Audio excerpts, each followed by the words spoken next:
2026年 CES 大會上面 ，NVIDIA 創辦人黃仁勳宣告 Physical AI 嘅 ChatGPT 時刻到㗎啦。呢個同我哋常用嘅 ChatGPT 有咩唔同？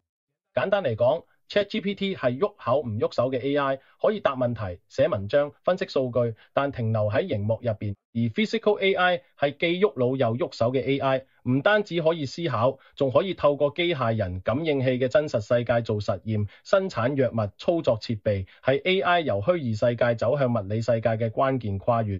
必須強調 ，Physical AI 目前仲係早期階段，大部分應用仲喺研發試驗中，但趨勢已經明確。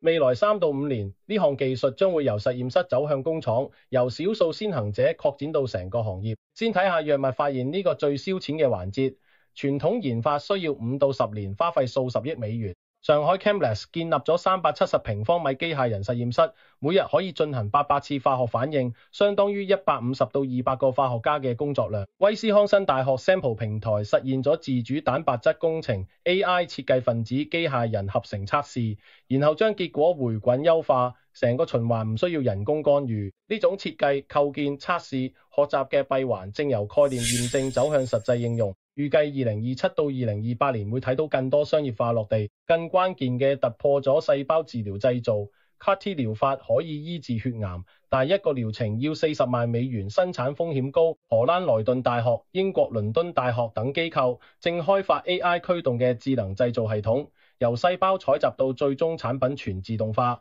AI 實時分析數據、預測品質、調整參數。早期嘅試驗顯示成本可以降低50%，但係要達到監管標準同大規模商業化可能仲要2到3年驗證。Mutiny Biotech 同 Octon Biotech 已經推出半自動化平台，呢個係由人手走向全自動過渡嘅重要一步。喺臨床試驗方面Physical AI 嘅應用相對成熟嘅穿戴式設備，配合 AI 分析，可以實時監測患者心率、血壓、血糖。Connect 臨床試驗數據顯示，由心臟事件到臨床干預嘅時間由22日縮短到2.6日。呢種連續監測加 AI 預警，令臨床數據更真實完整，亦都加快咗藥物審批。不過，監管機構對 AI 嘅關鍵決策中嘅角色仍然持謹慎態度。大灣區喺呢波浪潮中機會獨特。香港科學園嘅 Great Bay Bio 開發 AI 賦能嘅細胞株工程平台，以幫助客戶嘅國家藥監局同 FDA 獲得臨床批准。In Silico Medicine 係全球 AI 藥物發現領軍者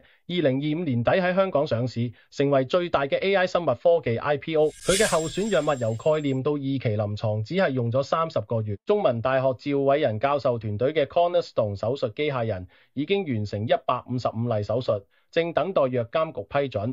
大灣區嘅優勢唔止係明星企業，呢條連接香港、深圳、廣州嘅走廊擁有80間大學，強大製造能力，8600萬臨床人口，全球第2大生物科技融資市場。香港科技大學啱啱成立嘅喺諾伊曼研究所專注多模態 AI 同機械人智能。大灣區臨床試驗研究所打通跨境試驗通道，32種香港批准藥物可以進入19個大灣區醫療機構。呢種制度加技術嘅雙重創新，正令大灣區成為 Physical AI 嘅生物醫藥應用嘅試驗場。Physical AI 對中國生物醫藥嘅影響將會係深遠嘅。預計到2030年，藥物研發時間將會由5到10年壓縮到2到3年，臨床試驗效率提升40%到60%，製造成本降低30%到50%。更重要嘅係質量革命 ，AI 消除人為變異，機械人實現精確控制，令複雜嘅細胞治療由少數人嘅奢侈品變成普通患者能夠負擔嘅標準療法。當然，挑戰亦都實實在在，監管框架仲喺度摸索，數據質量同演算法透明性係監管機構最關心嘅問題。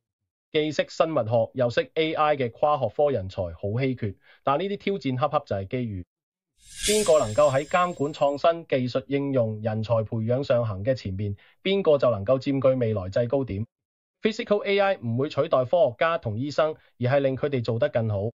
對於喺生物科技領域工作嘅我哋嚟講，而家正正係最好嘅時代。新技術由概念走向現實，新政策由探索走向落地，新機遇由萌芽走向爆發。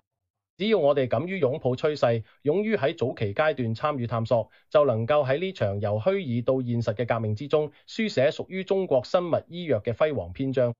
我係 Sherman， 多謝觀看同分享。